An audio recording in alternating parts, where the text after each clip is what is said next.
Благодарам, председателка, почитувани колеги, господине министър, колега Благоја. Внимателно ја слушав вашата дискусија и не обвинивте дека го критикуваме буџетот, не колега. Ние не го критикуваме буџетот, туку го критикуваме ребалансот на буџетот. Колега, буџет кој што во 2016 има реализација на расходна страна 94%, на приходна страна 97,2%, не е за критикување. За критикување е ребалансот. Зошто е за критикување? Затоа што овој баланс е само една шминкерска варијанта, буквално да се изразам, затоа што вие вршите ребаланс во вкупна вредност од 1,5% на буџетот. Знаете што е 1,5%? И тоа е еднаквна статистичка грешка.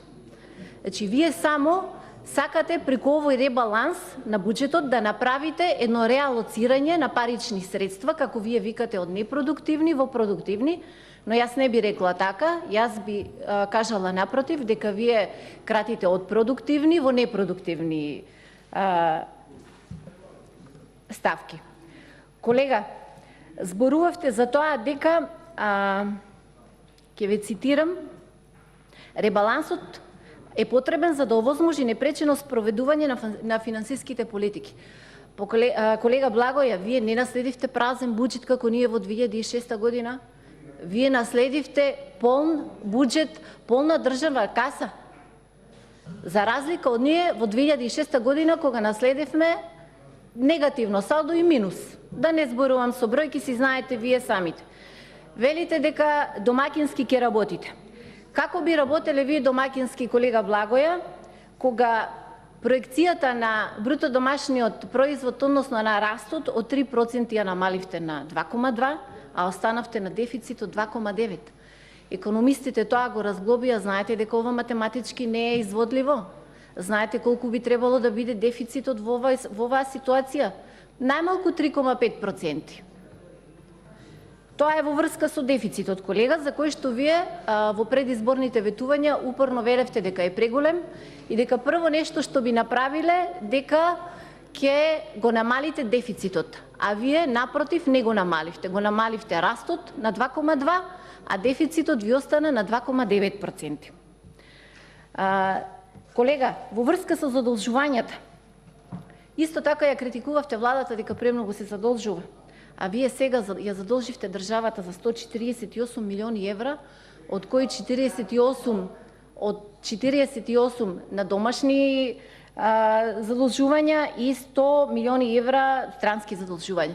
Да пред 2 дена повторно ја задолживте државата со 10 милиони евра, меѓутоа, еве, и министерот Тевдовски имаше некои други очекувања за ова нова задолжување, дека ќе постигне поголема вредност, меѓутоа, ете, банкарите не покажаа многу голема доверба, па затоа и ова задолжување не продуцираше онака како што сакаше Министерството за финансии.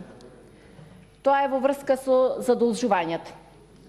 Или пак еве една изјава на вашиот лидер, ќе кажам, знаете што кажа? Дека до 700 милиони евра може да се задолжува државата. Дали е тоа план за банкрот на државата? Јас ќе ве прашам. Знаете како кажа? Дека 400 милиони евра државата должела на стопанствениците, што не е вистина?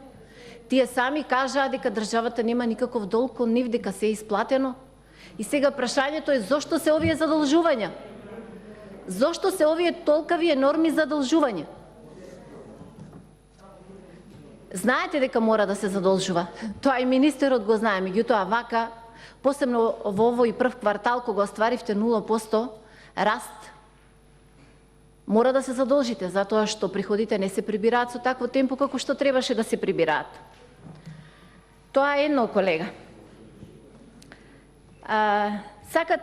Сакавте многу тука да манипулирате со бројки, нели колку од ставката на владата биле пари реалоцирани во други по ваши продуктивни ставки, односно рекламирање нема да има, промоција на државата нема да има, промотерите ги укинавте. Па еве, јас ви предлагам сега една промоција на Република Македонија на страната, на вебсајтот на Малешевски весник, таму најдобро ќе читаат сите за Македонија. Македонија беше предходно, колега Благоја, во едно мртвило, во едно сивило, никој не знаеше. Камо ли да помислеше да инвестира? Тоа беше, како да ви кажам, нешто што невозможна мисија, како од областа на странските инвестиции, така и од областа на туризмот. За сега да бидеме сведоци дека тоа не е така. Колега, вие сакате да кажете дека со овој ребаланс ќе овозможите минимална плата над 70.000 луѓе. Во ред е тоа, колега, таа минимална плата од 12.000 денара на тие 70.000 луѓе. Меѓутоа, не е во ред вие пак да ги лажете граѓаните. Вие велите државата ќе субвенционира до 12.000 денара. Како вие тие средства ќе ги приберете, колега? Ќе го кинете рамниот данок, ќе воведете прогресивен данок и на ист начин само на друг... Фактички вие правите едно замајување на јавноста. Вие ќе ги прибирате парите на граѓаните по основи на даноци и после ќе им ги давате за плати. Колега, тоа беше најлесно да се спроведе. Поентата беше како стопанствениците да ги натерате реално, вистински да исплаќаат на оваа категорија на луѓе 12.000 денари минимална плата. А сега вие може да продуцирате и други незаконски дејанија. Во однос на тоа и тие што давале 12.000 денара плата, да ја намалат таа плата, да даваат помалку, за да може државата да субвенционира. Зошто да не? Стопанствениците, единствено нешто што ги води е профитот. Ништо понатаму. А луѓето не ги интересира кој ќе ги даде парите. Дали стопанствениците, дали државата, тие сакаат да си добијат 12.000 денара плата. Минимална плата. Тоа беше во ред, ама да се изведеше онака како што вистински прилега на вашата нова реформска влада. Сакате трајно да се реши проблемот со стечајните работници. Колега Благоја, зашто не кажете дека офаќате само 3.000 луѓе во оваа категорија? Зашто не кажете пред целата јавност дека таа бројка е 9.000? Вкупно стечени работници на кои не им е регулиран статусот се 9.000. А вие зборувате за 3.000. Каде се другите 6? Зошто само тие 3? Зошто не сите 9?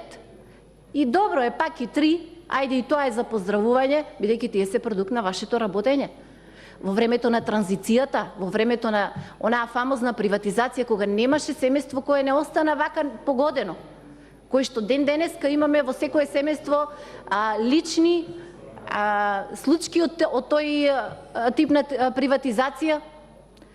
Вие не само што не вработувате, вие бркавте работи, луѓе од работа, а посебно по и тој 15 септември, еве јас сум личен пример, како со новата власт ги бркавте луѓето од работа. Тоа е толку за вашата грижа. Еве јас накратко, колега, прашавте што сме направиле. Ќе ви кажам, ние сме многу направиле.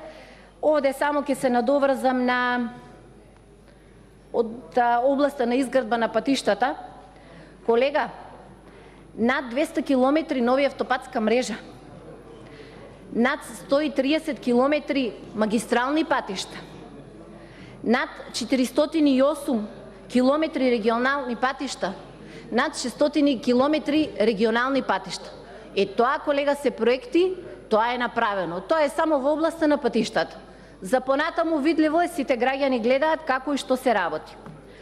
Во тоа каде кратите, јас и во мојот одговорница кажав, колега, она што посебно ме загрижи е кратењето во образованието. Јас не знам ова дали е грешка или вистина, меѓутоа 1 милиарда 61 милион 483.000 денари помалку за Министерството за образование и наука, колега. 139 милиони, 112 денари помалку за проекти во основното образование. 44.533 денари помалку за Универзитетот Свети Кирил и Методи. 10 милиони и 40.000 денари помалку за Универзитетот Свети Климент Охридски во Битола. Тука е офатен и Универзитетот Гоце Делчев во Штип. Мајка Тереза. 54 милиони за Универзитетот за информатички технологии во Охрид. 51 милион за Универзитетот Дамјан Груев во Скопје. Колега, кратите во преведување и печатење на стручна литература, што беше неопходна и се покаже како добар проект. Едноставно, таквите добри проекти требаше да ги продолжите, колега. Тоа ќе беше доблесно од ваша страна. помалку за изградба на финки, помалку за научно-истражувачка работа, помалку за научни институти, помалку за опремување на лаборатории и да не зборам, колега, некаде околу 2 милиарди денари имате скратено во образованието, во целокупното образование, како од универзитетите, така од средните, така од основните, така од научно-истражувачките дејности. За сето тоа, колега, како вие викате, да го пренамените во продуктивни трошоци, еве малце околу продуктивните трошоци. Еве ќе се надоврзам. Помалку 676.000 денари за опремување и модернизација на АРМ, помалку за реформи во полиција, за таа сметка да имате 12 милиони денари повеќе за привремени вработувања во владата, кои се вработија веќе видовме, повеќе за плати и надоместоци во Министерството за одбрана, колега, патни и дневни трошоци во Министерството за одбрана, плати и надоместоци во Министерството за правда и еден куп овде тука набројани ваши партиски вработувања. Дека тоа е факт што го зборувам, не зборувам популистички, еве ќе ви кажам и вашата прва критика што стигна од високата представничка на Европската комисија госпоѓа Могерини. Вели вака, ќе ја цитирам, таа изјава од пред 2 дена. Не можете да донесувате акцијски план 369 во кој се вели дека се оди кон деполитизација на јавната администрација, а од друга страна во еден момент менувате повеќе раководни лица од таа администрација и да бидат објаснети на јавноста правилата зошто се сменети и како се сменети. Еве денеска сме сведоци за еден куп полагања по англиски јазик, добивање на сертификати во Струмица. Затоа што никој не го исполнуваше критериумот и прашање е дали тој документ ќе биде тој вистинскиот кој што е потребен. Се знае како јавната и државна администрација каков вид на документи треба да има и кои се тие законските кои што се дел од пропишаните легислативи, што беше закон донесен под палката на Европската комисија тука во Собранието на Република Македонија. Колега, понатаму велите па само 40 дена, па малку сме биле, па државата во таква ситуација, па не знам што. Па колега, во 2016 имаше 3 пати закажување на предвремени парламентарни избори. Еднаш во април, еднаш во јуни, за на крај да се одржат во декември. И колега, знаете колкава беше стапката на раст? 2,4.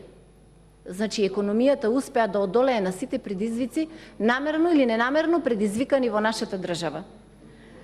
Колега, а да не зборам за 2014 кога овој раст беше 3,7, четврти најдобар раст во Европа. Во 2015 3,7, исто така во услови на политичка криза и плюс тоа бегалска криза која знаеме какви финансиски импликации имаше врз буџетот на Република Македонија. Колега, вие тука кратите, немате пари за изградба на домови за стари лица. Тоа беше еден од поважните проекти на претходната влада. Знаете дека претходно се изградени 21 дом за стари лица? Знаете ли дека за време на претходната влада имаше зголемување на социјалната помош за 61,8%? Дали знаете дека имаше зголемување на постојаната парична помош за 60,5%? Тоа е историско најголемо зголемување на ваквите социјални интервенции на државата. Понатаму, колега, сакам да зборам и 2 збора за земјоделието. Вие кратите од земјоделците и давате на невладини здруженија. Давате на невладини здруженија поврзани со земјоделието, ги финансирате тие невладини здруженија. По која основа ги вие финансирате овие невладини здруженија? Навистина е чудно. Колешке, ќе ве молам за пристојност, сепак сме пратеници, не сме овде на пазар. Така, благодарам.